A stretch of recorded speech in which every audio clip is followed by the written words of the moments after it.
Good evening, everyone.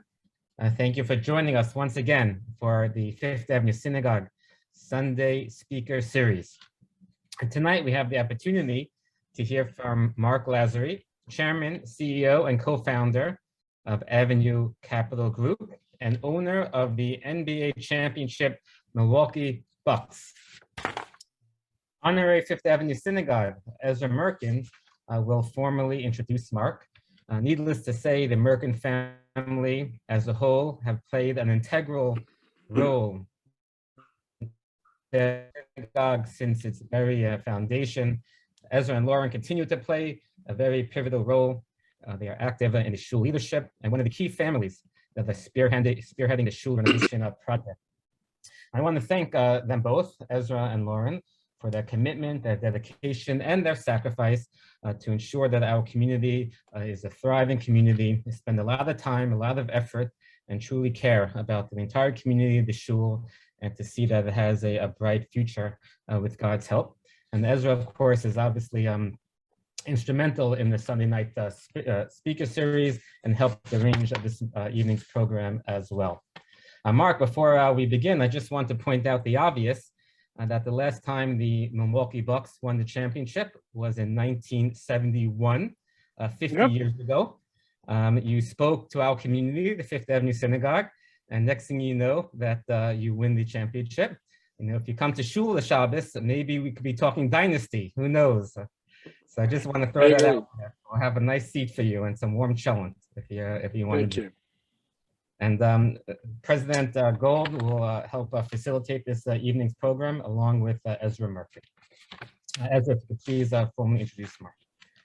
Okay, thank you, Rabbi Babich, and hello, everybody. And Marc, I guess it starts with congratulations. I was trying to pull together a little bit of something to say about you that hasn't been said, printed, spelled around the world in viral form since you guys won everything.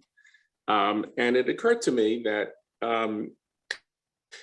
don't quite know exactly at what age you left Marrakesh and came to New York, but the Financial Times seems to suggest it was about 5 years old. And I wondered to what extent your dreams of kind of working out with NBA players were formed already then. And not quite sure you realized then that you would have to buy not only your own ball and not only your own court, but your team in order to be able to work out with NBA players. And with all of the tumult of last season, my thoughts actually went back to, I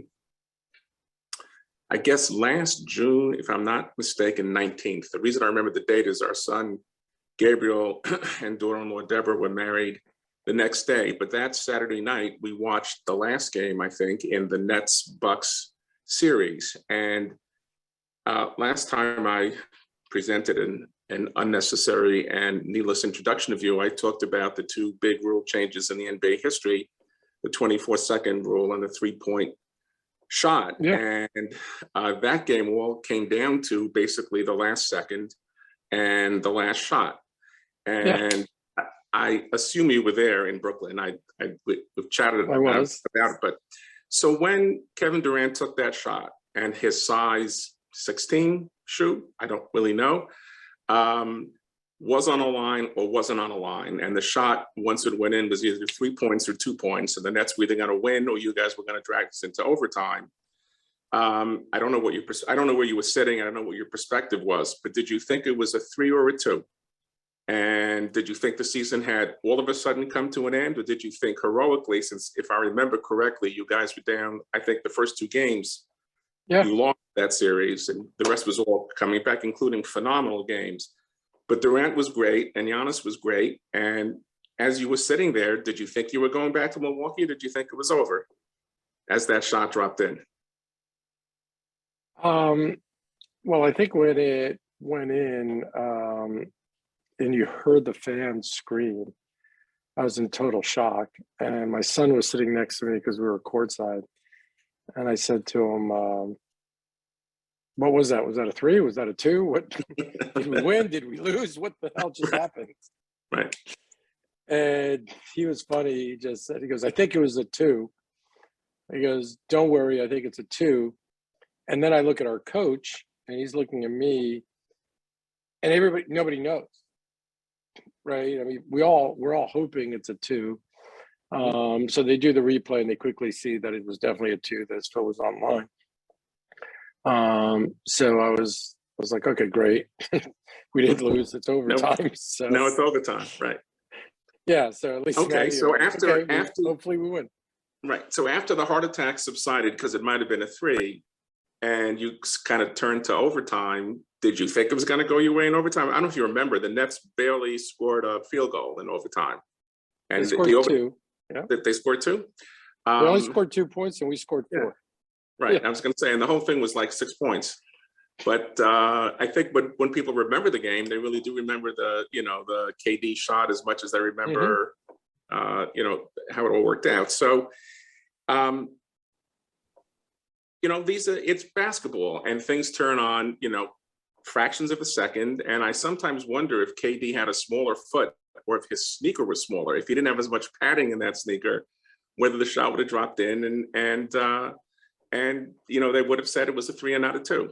But it's not the way it went. I did notice the other day, actually in the back of a taxi, as some scroll went by, that a vote of the general managers of the NBA have picked the Nets to be the favorites this year.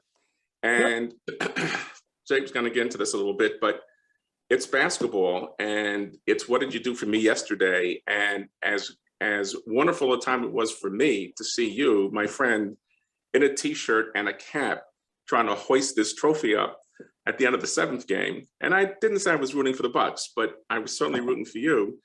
The season's about to start, and you see a poll that says that this exact team that almost beat you at the buzzer is now kind of picked by the general managers to win. So just to get it started, season's opening. Here we are. It's kind of the top of the first, nobody on, nobody out, to mix sports metaphors. What do you think? Look, first of all, thank you for having me.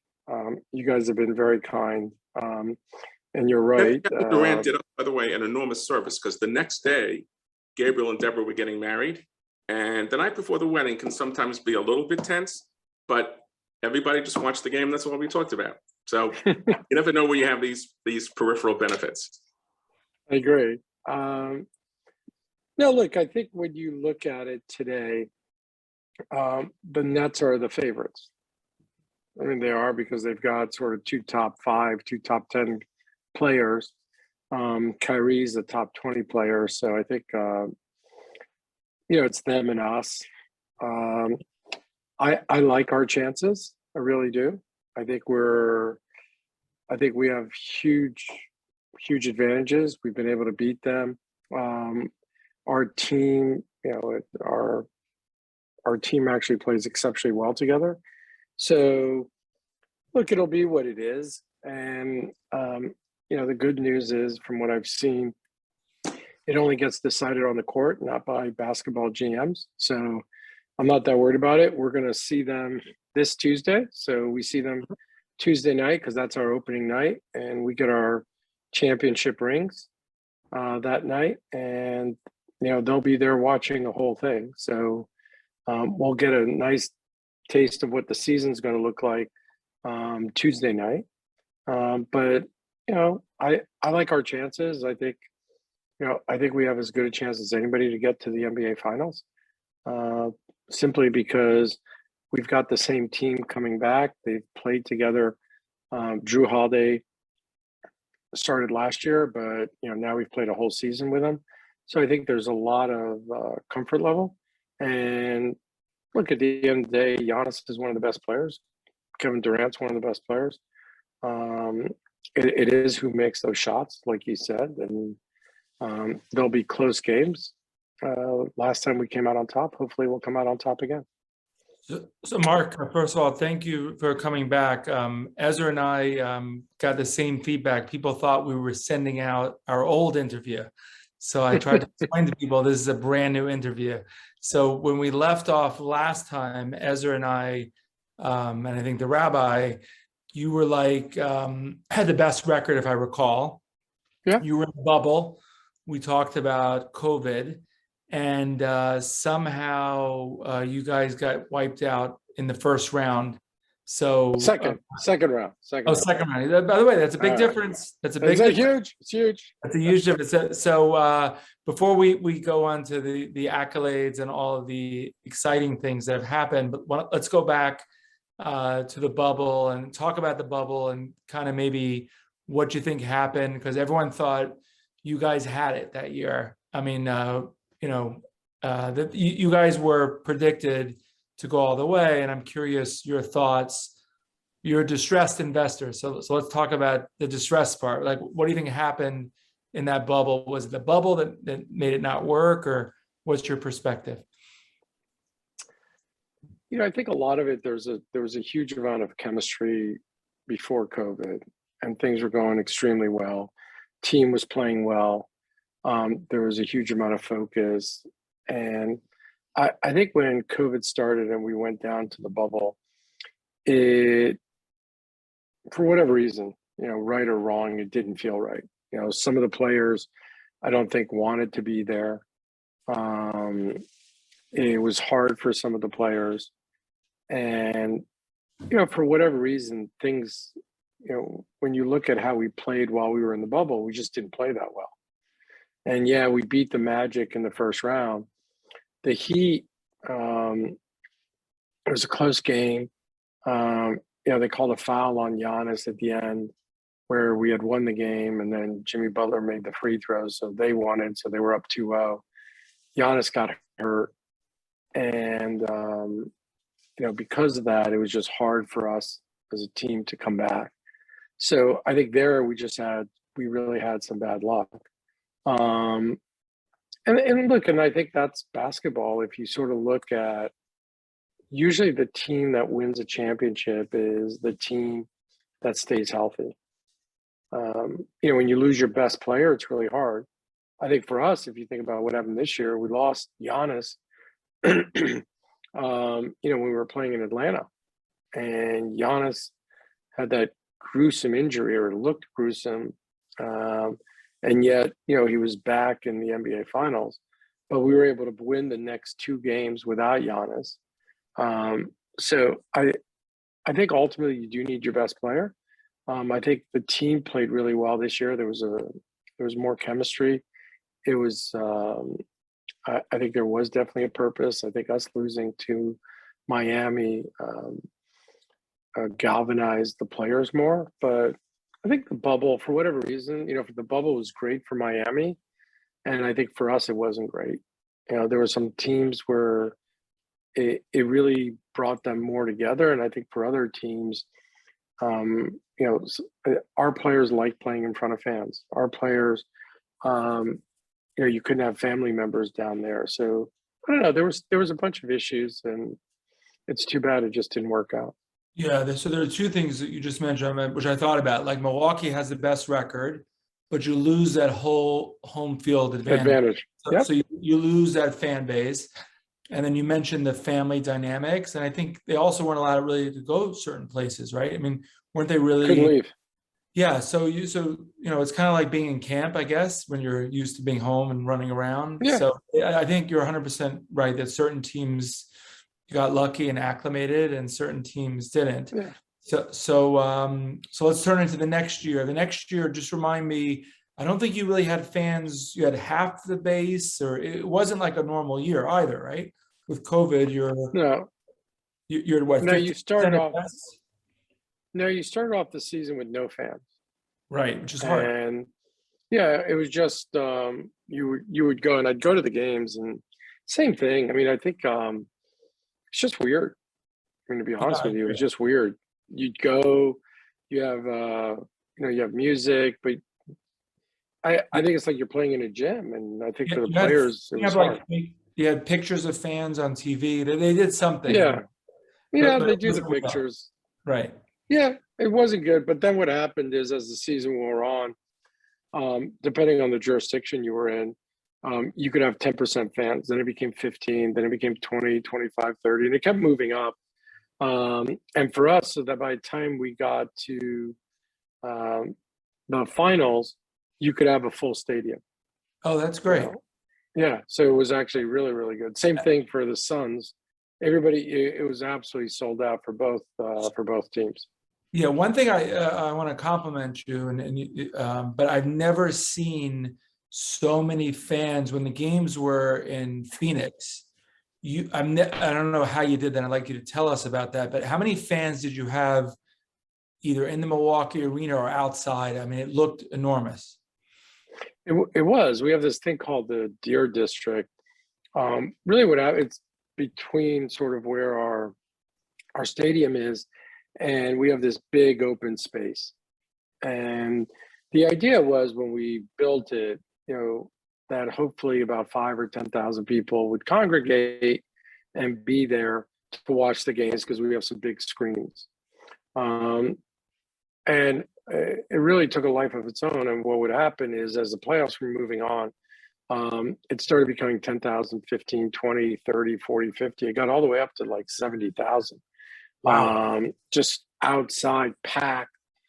And, we have this extra space where we were going to build some things. So we opened that up. It was phenomenal for the city. It was phenomenal. Sorry, for everybody. It brought the city together. But you would see that, you would see it sort of on TV. All of a sudden they'd pan to the crowds that were outside. When we played in Game 6 in Milwaukee, we had 17,000 fans inside, and you had about 60, 70,000 fans outside. I think it's the most, where it wasn't in a stadium, it was just in an outdoor space, and the game was just on sort of these big screens that we put up. So it was actually really cool for the players. Before the game, we showed them, everybody outside, and everybody's like, "Whoa!" They were kind of surprised. Yeah, so hopefully that's a way for the future because it's it's fun for the fans participating, and I think it probably inspires the ball players, right? Mark, yeah, I'm just curious, an impetuous question. Are you making arrangements like that for Tuesday night, or it's not necessary? No, we are. We're doing the same thing. We're opening it up. Yeah, okay. The Deer District is now, we now know people will come, and whether it's 5,000 people or 30,000, but now we just keep it open for everybody. But you had to add screens there, like that was yeah, that's exactly it. Okay, so you invested in the screens. So walk us through, because I want to get to the championship and how it felt. And so you had to beat Atlanta, you had to beat, Ezra mentioned Brooklyn, then you had to beat Phoenix. So the Atlanta series, your number one player is injured for 2 games, and the rest of the team, Drew Holiday and the other players stepped up, which had to really be amazing. It was great. It was. And then the Brooklyn series, as Ezra said, was phenomenal. I mean, that was that was overwhelming. So you're at every Brooklyn game, and then you're at the Milwaukee games. And then Arizona, you're down 2-0. So yeah. I was kind of surprised, and everyone's like, "Oh, it's going to be a sweep. Phoenix is going to win. Chris Paul, it's his chance." So tell us, when you're down 2-0, kind of what happened that things turned, or what were you thinking at that time? Because I had to be tough. I flew out to Phoenix, where I'm there with my kids, and we're watching the games, and you're down 2-0. And you go back and you're talking to the coach and, what's going on. And it was actually interesting. Our coach wasn't that worried. I mean, he actually was like, "Look, it's going to be fine. We're going to go back to Milwaukee. We should win the games in Milwaukee. They can't keep shooting 50% from 3. It's also Giannis was feeling better because Giannis had come back for game 1, but he was kind of tentative. Game 2, he started feeling better, and we thought by game 3 he'd be back to his normal self. And we thought, look, game 3, hopefully we'll win.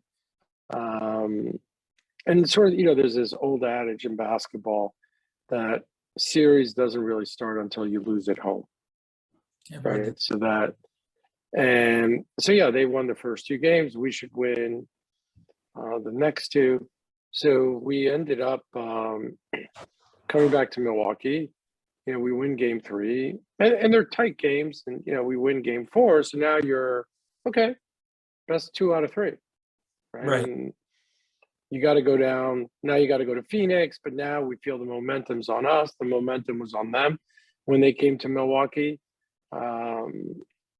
But I think our size and the fact of how strong we are and how well we were playing was having an effect on them. Drew is a great defensive player. Giannis is a great defensive player. So we thought, you know, we should be able to hold them. So game 5 was super close game, very tight. And, you know, at the end of you saw it. I mean, Drew Holiday makes a steal off of Devin Booker. He's running up the court, makes a pass. I remember I said to Drew after the game, I'm like, Drew, man, I don't understand what you were doing. You're going down. There's 10 seconds left. Why don't you just dribble, let him follow you? Why are you making a pass where you could throw the ball over his head? You could throw the ball on the backboard. I mean, you're making these things like a split second. And he goes, yeah, you know, I was running down the court. I see Giannis. He looked at me saying, like, give me the ball.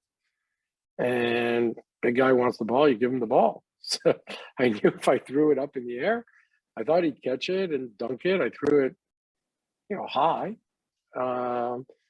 thinking, look, all I need him to do is just get up there.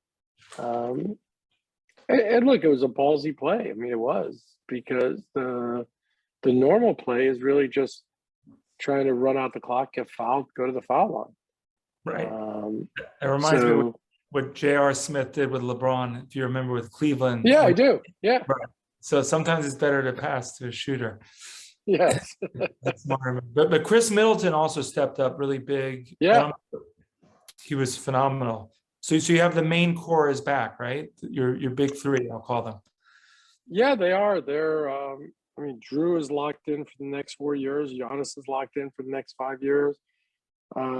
Chris is locked in for the next 3 years. So that's great. Yeah, everybody's we're good.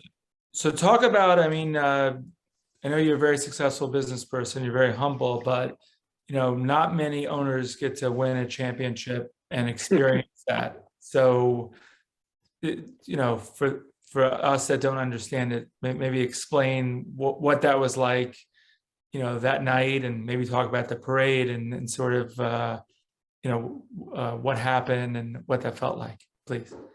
Sure. You know, like when you buy a team, you obviously have a goal of winning, right? I mean, it's your goal is to try to win a championship. And when you buy a team, you actually feel it's very achievable, because, I don't know, you just believe you can do anything. By the second season, you realize how freaking hard it is. That it's a little bit out of your control. It's going to be hard, and you've got to get really lucky, and so on and so forth. So I think for us, as we were, you know, the season, and like Brooklyn was a huge game, like a huge series, I think, as you and Ezra have talked about. And as each round progresses, you start thinking, oh my God, this could really happen. And when we got to you know, the 6th game against the Suns, and we're ahead, and there's about a minute to go, and you know, 2 minutes to go, and you know, Chris Middleton's got to make a shot. Like it actually was pretty tense. You quickly start praying quite a bit. God, please, if you do this, I'm yours. You know, whatever you want. And you know, when you win, it's this phenomenal feeling, not of joy, I would tell you, but of relief. That okay, all the work we've put in, it's great. You know, so your first feeling is one of relief, and then the second feeling is one of joy. When they go to give you the trophy, they actually don't hand it to you. They open it up, and it's in the box, and you're supposed to lift it. And so I've never lifted the trophy before. I didn't know that it was actually really heavy, because you see basketball players just pick it up with one hand and moving it back and forth. So you're thinking, yeah, it can't be that heavy. And then as you're picking it up, you're like, oh my God, this thing's heavy. It's about, 30 pounds. And you're like, okay, now I got to lift it over my head, which is fine. But it's not like a Torah where you're, what's the one thing you worry about with the Torah? Don't drop it, right? And it's the same thing with the trophy. You're saying to yourself, oh my God, you're on national TV. Whatever you do, don't drop it. So, you're lifting it up kind of slow just to make sure it's fine.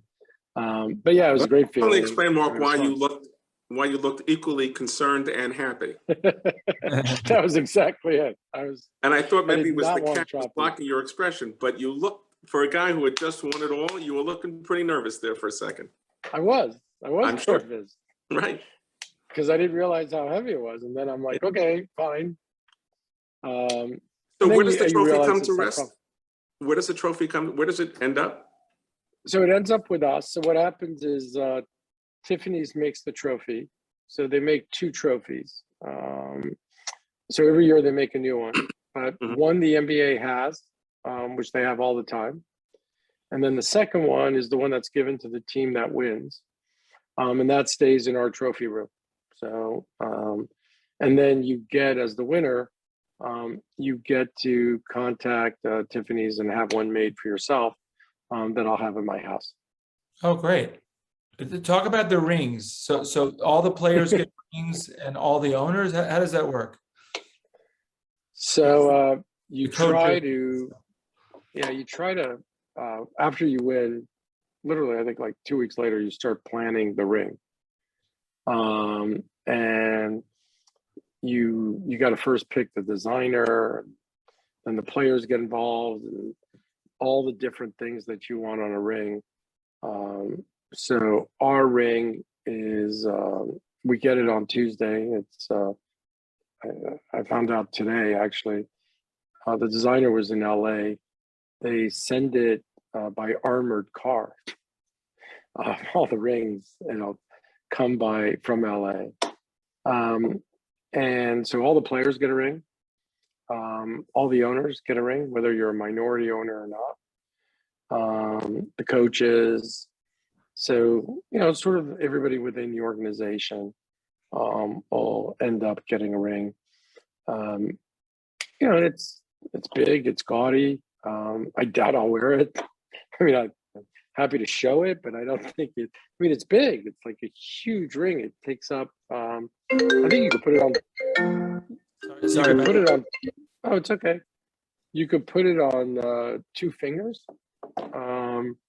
But you have it sized to yourself, but it's a huge diamond ring with our logo. I think if you want, I can show you a picture of it. Love to see a picture. No, it's okay.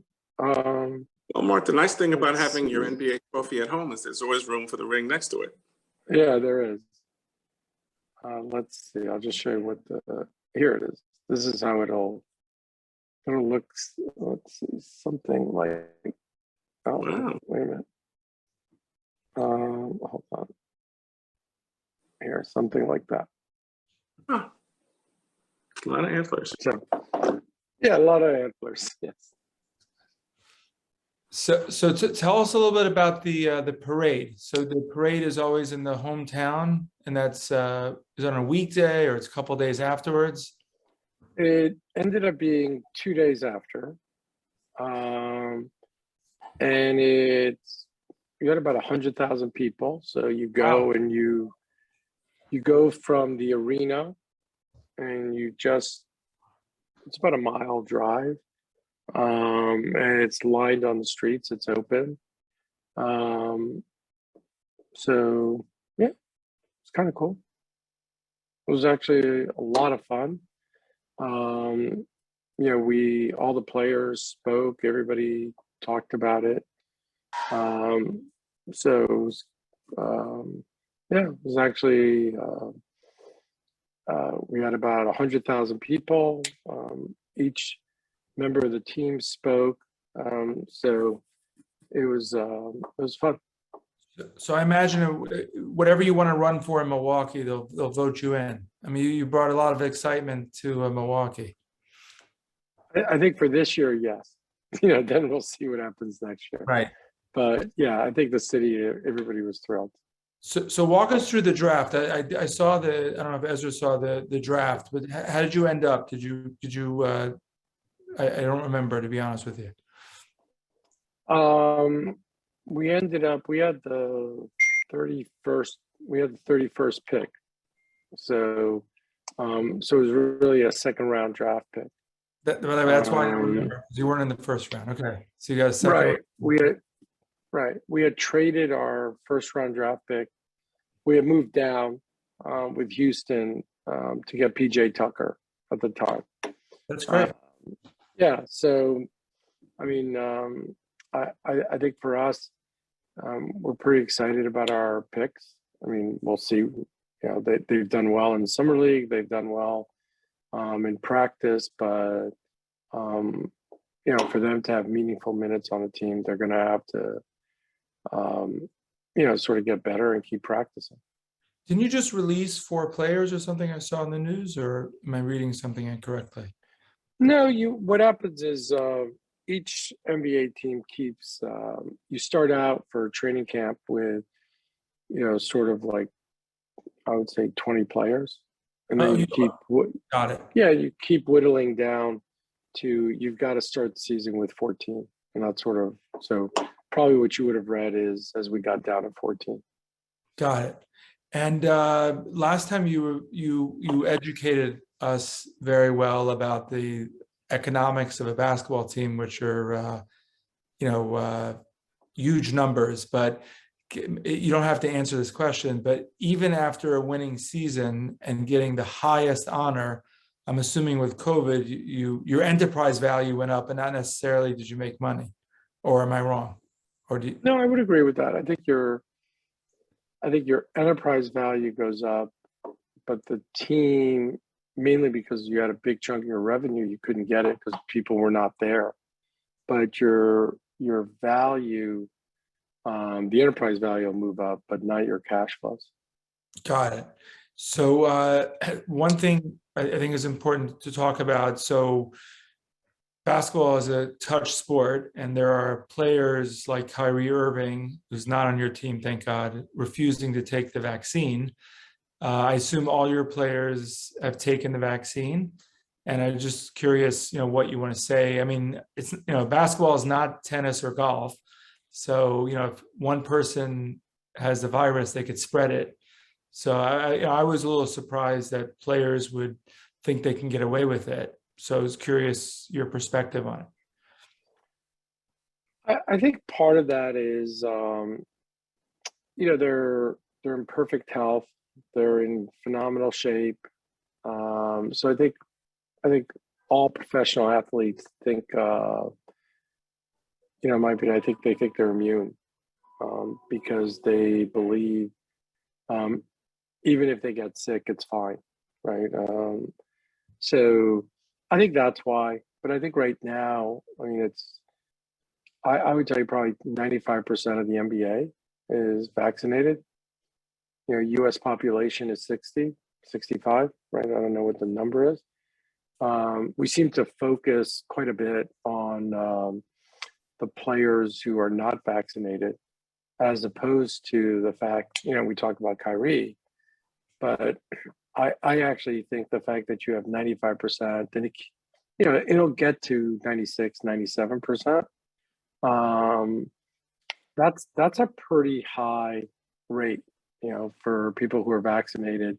When you look at, the country, I mean, even if you look at New York, I think the rate here in New York is 70%, right? I mean, I think it's high, but it's nowhere near where the NBA is. So I'll respect people's opinion. I think at the end of the day, we should all try to get vaccinated. But if somebody says they're not, there's very little we can do about it. So correct me, but aren't there like New York? Because I'm confused. Isn't Kyrie Irving allowed to play in certain games, or meaning how does it work? Tell us the NBA rules. If you're not vaccinated, it's based on where your team's based, or you can't play at all. No, if you're not vaccinated, you can play. You just have a lot of requirements. So, depending on if you're a player who's unvaccinated, you would have to test every single day. You're limited in what you can do, so it's difficult for them. So I think that's the reason you're seeing that the vast majority of players are getting vaccinated. Then you have a requirement, which is a local law.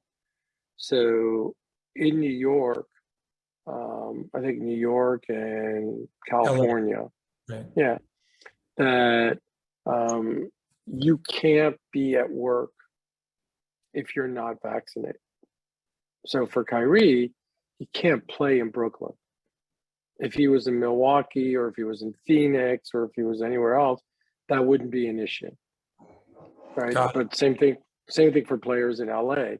So I think, however, if we go to New York, the way, it's really what the local laws are, right? So the local law is that it's fine if a player is not vaccinated, he can play in New York if it's not your market. It's sort of if you sort of think about it, it's like New York saying, okay, nobody's allowed in New York City who's not vaccinated. Well, that's not going to happen. But you can say, you can't come into an office building if you're unvaccinated, or you can't. So there are these rules that the city has done for health reasons. And if you live in that municipality, you've got to follow it if that's the base of your team. What are the rules for the fans? So if Ezra and I want to go to a game, do they check if we're vaccinated, or what's the process? I think in New York, you have to be vaccinated to go into the stadium. Got it. So into the arena. Yeah. Okay. The other thing that changed since we last spoke to you in this format is the new playoff format. So curious your perspective. Is that going to, so remind me again, teams 7 and 8 play 9 and 10 one game. Is that correct? Which is I think what's happened is before it was just the top 8 teams. Now what you have is teams 9 and 10. If you're the 10th, you have a playing game. So I think I'm correct, and I may be wrong, so I apologize. I think the 7th team plays number 10, and then 8 and 9 play each other. And then if you win, you're fine. If you lose, then ultimately you've got. I think if you're 9 and 10, you got to win 2 games in a row, something like that. Right.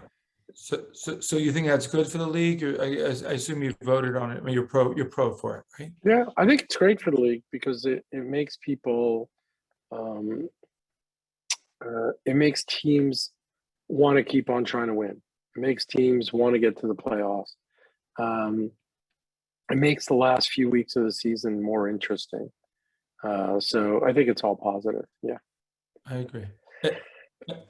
Ezra, did you have some basketball questions for Marc? Yeah, they're a little bit away from the court, kind of way we thought about this, but I was struck by something Marc said in some prior conversations a little bit before we started today, and just to explain a little bit to someone who didn't hear them, I had asked Marc and I had reminded Marc a little bit of how he travels and how he flies and how Giannis tries and how Giannis travels and how Giannis flies. And Marc, if you don't mind telling us sort of how Giannis was flying, I think when he was making $25 million a year, and contrast that to what he is earning now. If you do that, I actually want to ask you 1 or 2 questions about changes in motivation, changes in, enormous changes in enormous compensation. And Giannis may be an exception, he may be the rule, but what happens to motivating players when compensation jumps the way it did with full market justification in his case? Yeah, it's a great question. It really is. I think Giannis, grew up in a 2-bedroom apartment with his parents, and he shared a room with 3 brothers. So 4 of them would sleep in one room. So I think when he came here to the United States, and yeah, even though he was making, his first 4 years, he was making $1.5 million. His next 4 years, he was making $25 million. For Giannis, he would still fly to Greece and to go visit during the summer to go see his parents and things. For Giannis, it was still, I'll fly coach. Then he sort of moved up to business because I think he felt, yeah, he's 6'11". He's like, it's tight, but he finally, I think, then started going business. And today with endorsements and sort of everything he's doing, he's making close to $100 million a year. He's still happy to fly business. I mean, he really is. He's, I think for him, it's difficult for him to comprehend how much he's making. It really is. And so your question of how do people stay motivated depending on how much they make, I think that it's just that's how individuals are, right? There'll be some people who are not, for sure, right? But if you sort of look at our business, what you've been doing, what everybody's been doing, people make quite a bit of money and they still keep working and they work really hard. And I think part of that is it's because you're trying to succeed and you're trying to keep on creating and doing better. So I think for what you quickly find out from players who are at Giannis's level, it's about their legacy. It's about who's going to remember who they are. Like Kevin Durant makes a tremendous amount of money, but all his focus is on winning a championship. LeBron, I think it just came out, is the highest paid basketball player from salary and endorsements. I think it's over $100 million. So why is LeBron still playing? He's playing because he wants to cement a legacy and say that he's the best ever. So I think that happens quite a bit.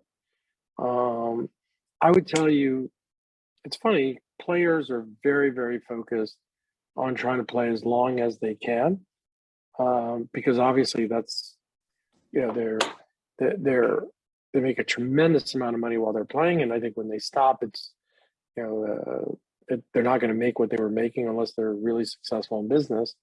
But I think for all these players, they recognize that and they know that they have a short lifespan, whether it's sort of 5 years, 10 years, 15 years. So you find them working exceptionally hard to try to continue that because they want to keep playing as long as they can, because they recognize the minute they're out of the NBA, they're not going to be making that amount of money anymore. I was thinking a little bit, I was wondering, I obviously don't know either gentleman, but as Giannis moves to these levels and still is happy to fly business, what used to be called coachable, he just remains, I presume, very coachable. He just seems in general, and I say this based really on you and a number of lunches, he just seems like a really sweet guy. And that's also the impression a little bit one has from interviews. I sort of wonder in Kyrie's case, whether he is, by reputation, not that coachable, and at least by reputation, again, the guy perhaps, and I think the players union has made him, I think, a pretty senior vice president. So, I mean, his peers seem to think that he's the guy that they want. But as he moves up to something like $35 or $37 million a year, I wonder at some point whether that plays a role in how he looks at himself, how he looks at others. I'm speculating, clearly, entirely as a fact-free question, but is some of that behind that or not really? You mean with Giannis or?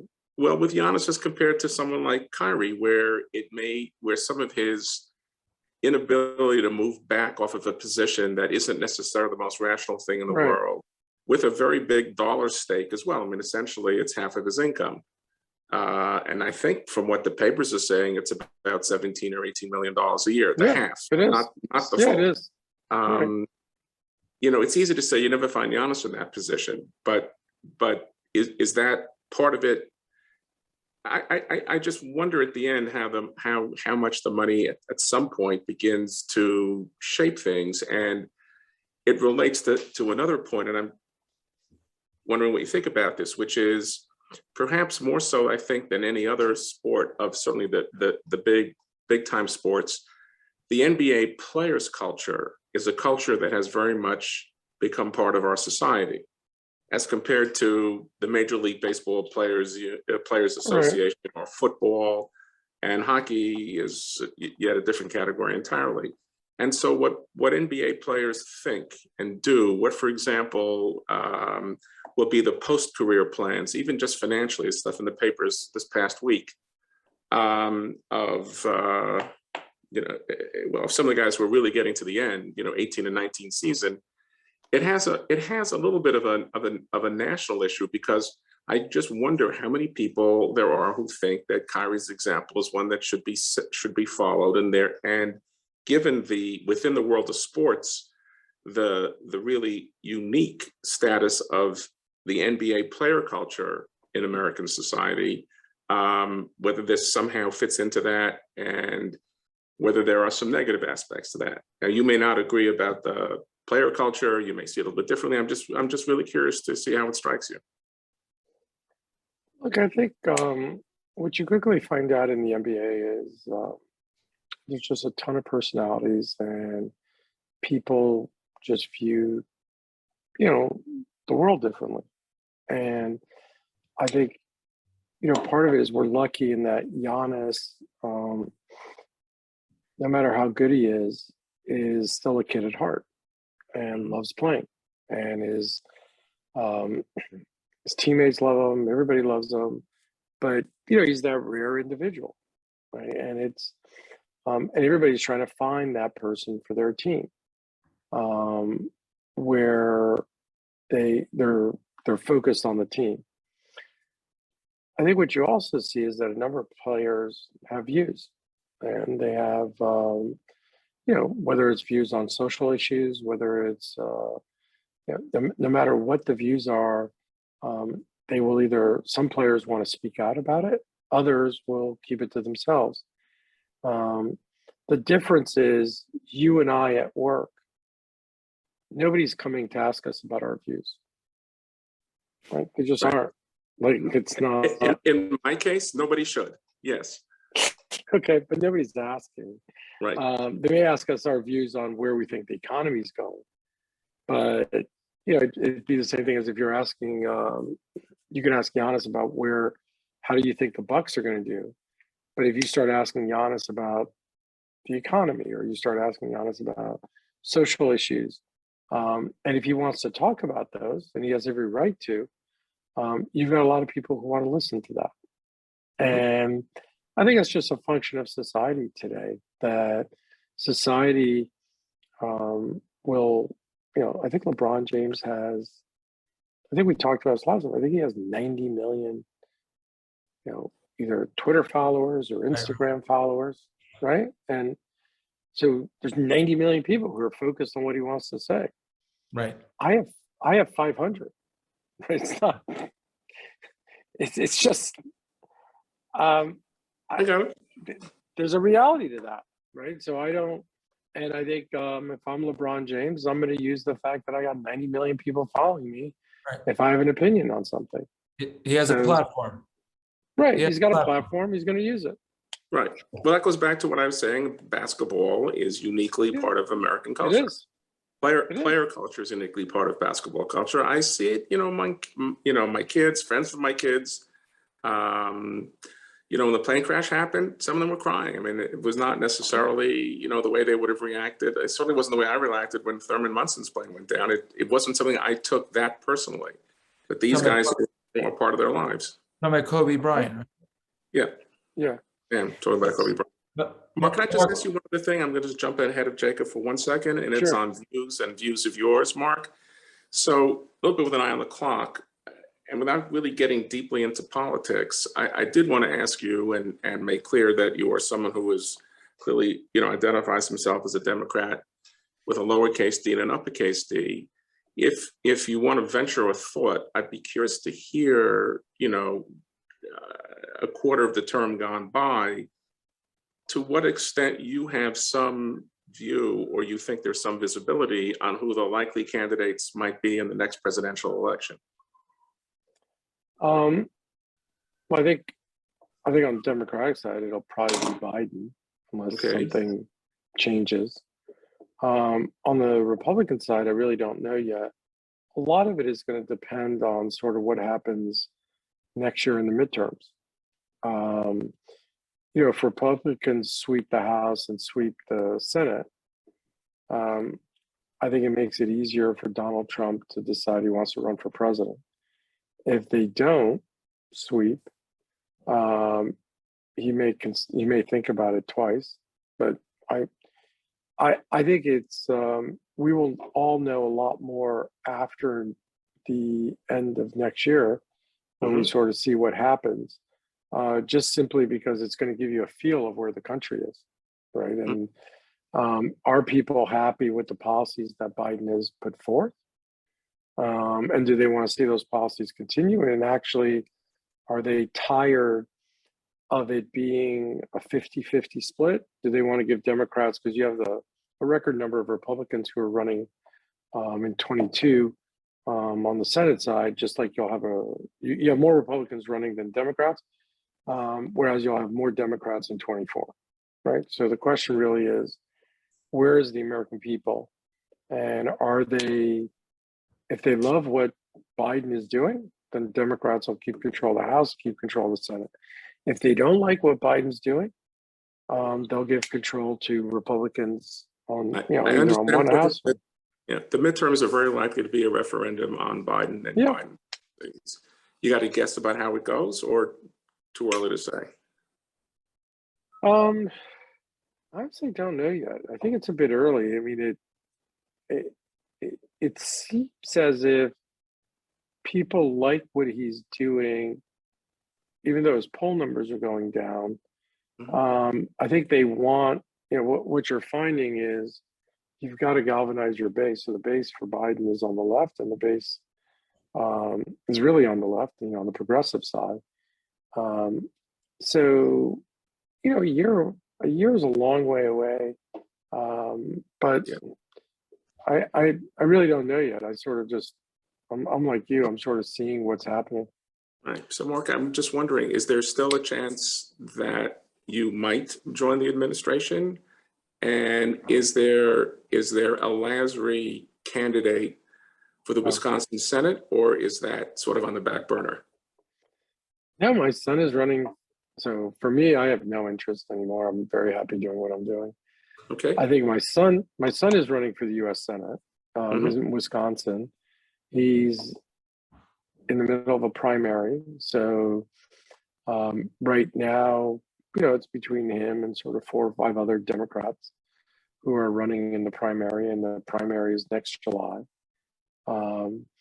So obviously I'm biased. I hope he wins. But we'll see. I think he's the best candidate. The great thing about this country is people vote. So I hope other people share my view, but we'll find out. I got it. Okay, thanks. Jacob? Yeah, so Marc, because we are coming on the hour, and we spend all of our time with you talking about basketball, but one of the things I wanted to spend a minute or two on, if you have time. So you started your fund with your sister with $10 million, and you're now at 11.6 billion. Is that? Yeah, I think that's correct. So it's kind of how you took the Bucks to the championship. But can you talk a little bit about, there's a pretty humble beginning, starting with 10 million with your sister and getting to 11.6 billion. Is there anything you can share with the viewers about perspective on how you got there, or maybe some direction for others that want to get there, maybe? Look, I think it's always hard, right? I mean, I wish there was a secret. It's not. I think it's always really hard. Anytime you start, it's really difficult. Everybody will tell you, look, now's not a good time, or somebody will say now's a good time, but nobody really knows. I think ultimately you've got to do it. And if you're good, you'll succeed. I think for us, we started in 95 pretty quickly. Things, we were doing well. Things grew pretty exponentially. I think by 2008, we were running about 20 billion. That year we lost 25%. So we went down to 15. The following year we were up like 65%. So, we went back up, and we quickly, I think about 10 years ago, we were running 25 billion. I gave back half the capital. I just didn't see as much on the distressed side or special sits. I thought I was totally wrong, by the way. I thought, within 2 or 3 years, bankruptcies would start coming back. The economy was going to slow. It was only like, 10 great years. So we sort of stayed at the same size. Now what we try to do is sort of find situations. If there was a lot of distress, we'd raise a lot more money, more special sits. I think for what we run, it seems like to be a perfect size. We're able to find the situations that we want. I think in business, and we've all gone through it. It's just hard. It just is.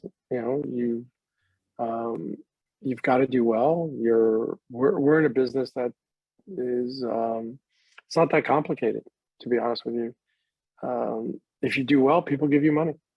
Right? If you don't do well, they take it away. It's not. If you're making money, you're able to raise money. If you're not making money, right? The hard part is making the money. It's not. The concept is simple, right? I mean, I try to say this to the players all the time. I'm like, look, this isn't a complicated game. All you got to do is make your baskets. If you make your shots, we win. If you miss, we lose. There was I think it was a third game in the finals. I go to Chris Middleton. I'm like, Chris, this isn't really complicated. You just got to put the ball in the basket. Like, here's the basket, just put it in. And if you do, we'll win tonight. He starts laughing. He goes, okay, thanks for the advice. And for whatever reason, that game he's playing great, right? He's doing really well. He's making it. As he runs down the court, he sees me and he just goes, that's cute. I was like, good job. But I think for all of us in what we do, it's execution. Yeah, execution is really, really hard, right? Agreed. You got to execute. Right. And we know what we have to do. It's just like doing it is what's difficult, right? So, the rabbi who's here, his job is to make sure the synagogue is full every day, right? It's like he doesn't want it full on Shabbos. He doesn't want it full on Yom Kippur. He wants it every day. And Correct. So he knows what he's got to do. Executing on that is difficult, right? I have this image of the rabbi running down the court and doing the same thing that Chris Middleton was doing. And the general director who's sitting on the side court and trying to go like this to him. So Marc, also before we end, tell us about the Council of Foreign Relations, how long you've been involved and how that came about.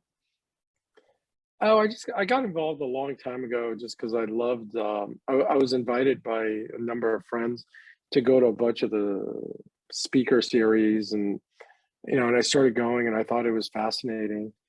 So you apply. I was able to get in, and then I joined after a couple of years. I joined the board, but it's really, I'm on the investment board. But it's a phenomenal organization.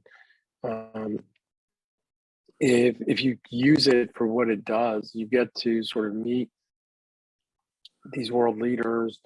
You have a bunch of fascinating people who come and speak.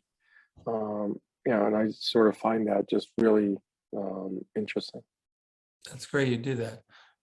Rabbi, you got some good advice for filling up the show. Did you hear that? Yes, yes. Marc, if you if you lend us Giannis for a couple of days, I can guarantee the show will be packed. Yes, I agree. You make my life a lot easier if you. So thank you so much for your time tonight. I just had one quick question, more of a broad question, management question. I assume that you guys have a good formula. You won the championship, and it seems to be a very healthy work environment. But you, as the owner, I assume many owners have certain visions or opinions how things should be run, how the team should play, the strategy. You hire a general manager whose job is to oversee the decisions. You hire a coach whose job is to manage the game, and you hire superstar players who nowadays, my impression is that they have what to say about decision making as well. So exactly how do you coalesce all these different views to make it a healthy work environment that people are not resentful, everyone feels respected, and you actually have a successful product? Because I guess communities like synagogues are no different. You know, you have this opinion, that opinion, many different layers of insight, and sometimes it's hard to get everyone on the same agenda. Yeah, I don't disagree. I think the way we do it is, I'm a big believer you need to always take action, right? I mean, I'm happy, and what we try to do is we'll take everybody's views, like, you know, what should we be doing? How should we do it? And we'll listen to it. But ultimately, you make a decision, right? And you sort of make a decision, and the only way an organization really succeeds is that everybody's behind that decision, right? It's hard. And I think for us, we're big believers that, hey, if we've decided to go down a road, we may not all agree with that, but that's the decision we made. So everybody's got to get on board. I think you sort of find in professional sports that you need to do that. I think same thing at our firm. We sort of need to do that. And we're always open to everybody just talking about what they're doing and saying, look, if you have a difference of opinion, let us know. Happy to listen to it. But if we sort of say no, like, you know, during the draft, I mean, you had a number of people who want to draft someone else or want to do different things. And you ultimately have to make a decision in anything you do, right? And same thing, like, you know, when the coach, you know, our coach is deciding which defense he's got to play, and everybody's telling him all different things. I remember I went in and, you know, Bud told me what he was going to do. I was like, are you positive? He goes, yeah, that's what we're doing. And everybody, whether they're on, you know, I've listened to everybody, but here's what we're going to do. That's what you got to do. And it's the same thing, I think, at the shoal or in business. It's what cripples organizations is that people decide they don't agree with you and they go down a different road, right? And sort of, and there isn't that accountability. So I'm a big believer that, you know, we make a decision. Doesn't mean it's going to be right. We go do it until we change. And then if we find we're wrong, hopefully we pivot and we do something, you know, we come back. But you can't sort of go down three roads. Great advice. So. Thank you. So do you have like a system who has final decision, or it kind of just plays out naturally, differently each time? You know, you, for trades or for anything, I mean, we own the team. So the GM recommends, and if we say yes, it'll happen. If we say no, it doesn't happen. It's not. Ultimately, at the end of the day, you're in constant contact with your general manager, with your coach, with your analytics folks, and people are telling us what they think we should be doing. You know, we'll have meetings on that. But ultimately, you've got to sort of make a decision. And once the decision is made, we just move forward. Thank you. So Marc, we hope maybe you'll stay a weekend in the city where we can get you at the synagogue, and maybe you'll come. I'll be happy to bring your granddaughter to the preschool one day. But I'll be happy to. Really want to thank you again and wish you Tuesday night. I'm sure it'll be exciting. Wish you best of luck this coming year. I already have tickets for I think the end of March is Milwaukee, Brooklyn. So maybe we'll see you at the game, right? That's Right. yeah, that's gonna be a hot ticket. But congratulations on your Thank you. win, and wish you the best of luck in this upcoming NBA season. Thank you. Thank you very much. Take Marc, care, guys. picking up the ring on Tuesday should be a little bit easier than picking up the trophy, but you'll be all smiles and 100%. congratulations, and thank you for Thank you. sitting in. It's very much appreciated. My pleasure, guys. Take care. Thank Hey, you. bye, Mark. Thank you. Thank you, everybody. Bye-bye.